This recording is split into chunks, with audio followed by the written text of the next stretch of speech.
Hello, young children. So, today I'm going to read chapter 6 of Morning Girl to you. Okay, so chapter 6 is from Starboy's perspective. This is a pretty short chapter, okay? The first thing the wind moved was my blood. It ran faster in my arms and legs, pushing against the skin, warning me. I looked east where the sky was barely turning pink. And instead of being pale, the clouds were the color of dark boulders scattered on a wet beach. The rain, when it came, didn't fall in the proper way, but rushed to the west, fast as a flock of sparrows chasing a hungry gull from their nest. Soon the fronds of the palms and the grasses in the marshy place behind our house were straining in the same direction. The land tried to flatten itself to become so smooth that the storm could slide across it quickly without hooking onto anything. I had been outside studying the sky from our cassava patch, had watched the stars drown one by one, and had felt the pull of the storm's toe myself. Our house, just across from the short grass from where I lay, leaned and groaned, begging to go. In a flash of lightning, I saw my father standing in the doorway. His hair was flying in all directions at once. Even his eyes seemed to stretch, and there was worry on his face I'd only seen there once before, the time we had the bad visitors. Their bodies, painted white for death, were spotted in 3 big rafts to the south of the nearest island. My father called to my mother, and she appeared beside him, holding his waist in both arms. Next to her, Morning Girl was excited. "Starboy," my mother shouted over the wind. She turned her head from side to side, shielding her eyes from the rain with her hand, searching for where I might have gone. "I'm here," I cried, but my words fled west, too, and never reached her. So I got up and started to cross the clearing to our house. Then I was being pushed, shoved, a giant fist in my back and beneath my knees, and all I could hear was the wail of a hill of noise, the whipping leaves. Sand stung my face, but by squinting I could see Morning Girl pointing in my direction. My father got down on his hands and knees and crawled toward where I was headed, dragging himself forward by reaching first for a stump, then for a rock. Suddenly I was back on the ground, trying to grab onto something myself, something that didn't want to go, but no sooner would my fingers close around the plant than it would break off at the stem.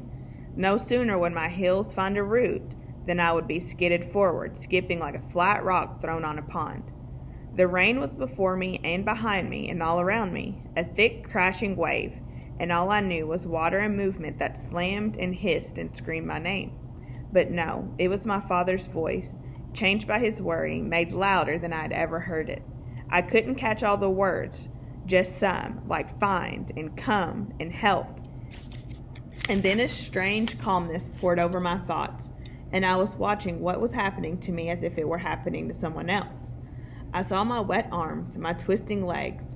I saw the roof of our house, the yellow fronds soaked in a dark tan, become a winged turtle and swim away from the poles. I saw trees, big and small, crash into one another. Yet I wasn't afraid. I kept seeing Morning Girl's face, and I felt the same as she had looked. Interested, curious, amazed that such weather as this could be. I watched the way you watch when you know you want to remember. Slowly, even though everything was going fast. Carefully, even though everything was confusing. In some parts of me, I thought that if I noticed each piece of what I saw, I could someday put it all together into a story. Far away from where I watched, my back was scratched, my hip was bounced on a stone, my chest was squeezed so tightly that it was hard to breathe. Far away from where I listened to the howl of the wind mixed with the shriek of the birds, I knew I was heading toward an area on an island where no grasses grew, where the coral was sharp and dangerous. Far away from where I loved this storm, I realized it could hurt me. Yet there was no time to be scared. Sorry, my lights went out. And too much to see to close my eyes. I didn't want to stop.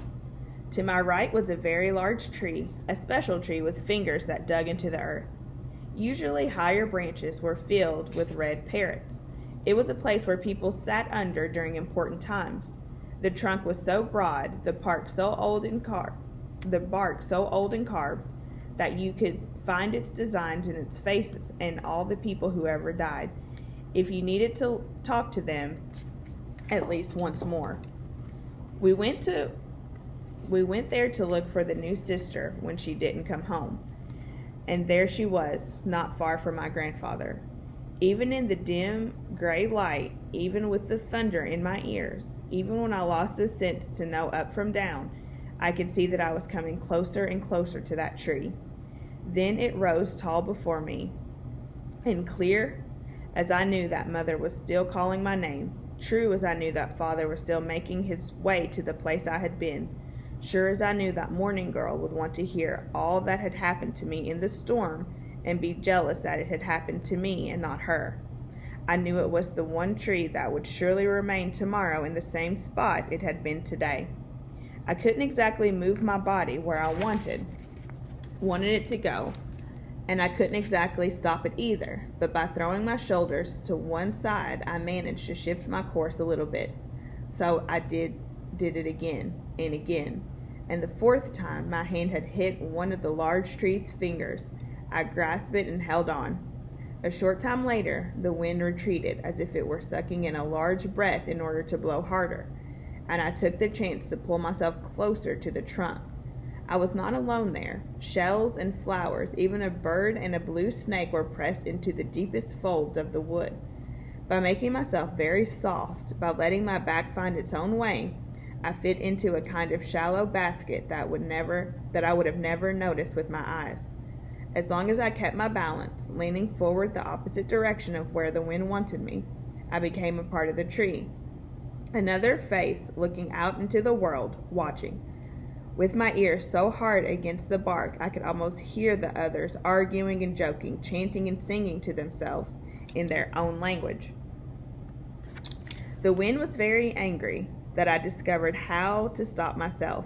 It slapped my cheeks and banged my head and pulled at my elbows.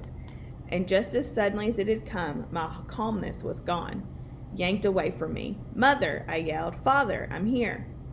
At first there was no answer, nothing beyond the roar. But then, "It's all right, Star Boy," came a gnarled voice, coiled as the twist of a knotted wood. "Stay with us and you'll be safe."